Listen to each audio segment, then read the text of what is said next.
मेड़ में 1985 का कायम स्पेशल एजुकेशन रिहेबिलिटेशन सेंटर माज़ूर ॿारनि जी ज़हनी नशोनुमा जो मर्कज़ जे प्रिंसिपल मोहतरम असलम जखियो अवामी न्यूज़ महड़ के पंहिंजो मौक़िफ़ ॾींदे चयो त बिस्मिल्लाहिर्रहमानिर्रहीम। मां सभ खां पहिरियों टी चैनल जे दोस्तनि जो शुक्रगुज़ार आहियां जिन मूंखे मौक़ो ॾिनो पंहिंजे मौक़िफ़ खे ॾियण जे लाइ। गुज़ारिश करणी त हीउ असांजो इदारो 1985 में शुरू थियो आहे। अॼु ख़ैर सां 40 साल हिन इदारे खे थिया आहिनि हिते कमु कए ऐं 40 सालनि जी बिल्डिंग आहे। शहर खां तक़रीबन 3-4 फुट हेठि आहे। हुनजी कंस्ट्रक्शन जेका आहे उहा हेठि थी आहे। गुज़िरियल जेके 2 बरसातूं आयूं 2010 में 2022 में, उन दौरान में हिन बिल्डिंग में काफ़ी बारिश जो पाणी हुयो।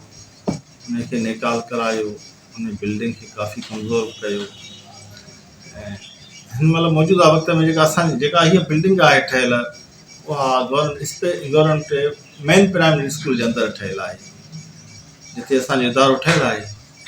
ऐं हीउ इदारो लॻभॻि 2000 फुटनि ते मुश्तमिल आहे ऐं जंहिंजे अंदरि लॻभॻि 3 कमरा आहिनि, हिकु विरांडो आहे ऐं ॿारनि जो तइदादु 55 जे लॻभॻि आहे ऐं मुख़्तलिफ़ कैटेगरियुनि जा ॿार हिते तालीम हासिल करे रहिया आहिनि। स्पेशल एजुकेशन जो इदारो हिते माज़ूर ॿार अखियुनि खां, कननि खां, ज़ुबान खां, जिस्म खां जेके माज़ूर ॿार आहिनि, उन्हनि खे असां वटि बहितर तालीम ॾिनी वञे थी। असां पंहिंजे वसार कोशिशि कई आहे त ॿारनि खे जेके बि हुननि जूं सहूलियतूं आहिनि सरकार उन्हनि खे ॾिनी आहे, उहे मुहैया कयूं। असां उस्ताद ऐं असांजे फ़र्ज़ में शामिल आहे।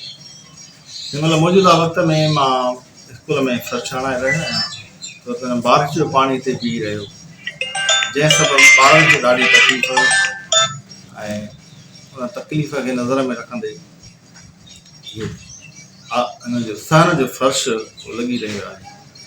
हाणे फ़र्श त लॻी रहियो आहे, असांजो आगुर जेको आहे उहो मेन प्राइमरी खां थोरो मथे आहे। उनखे पाणी जे निकाल लाइ का जॻह खपे।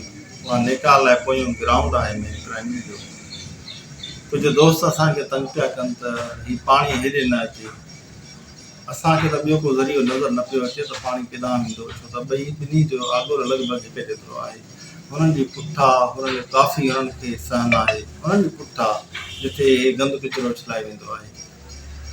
ऐं मां दोस्तनि खे गुज़ारिश कंदुसि त महिरबानी करे उन्हनि दोस्तनि खे चवनि त हीउ जेको निकाल जो रस्तो आहे इहो असांखे ॾियनि, त जीअं मींहं जे मुंद में बारिश जो पाणी जेको थिए थो उहो असांजे स्कूल में न बीहे ऐं असांजा ॿार बहितर तरीक़े सां आसानियुनि सां पंहिंजे स्कूल में पढ़ाई हासिल करे सघनि। सब्सक्राइब कयो अवामी न्यूज़ HD खे ऐं ताज़ा तरीन ख़बरुनि लाइ ॾिसंदा रहो अवामी न्यूज़ HD।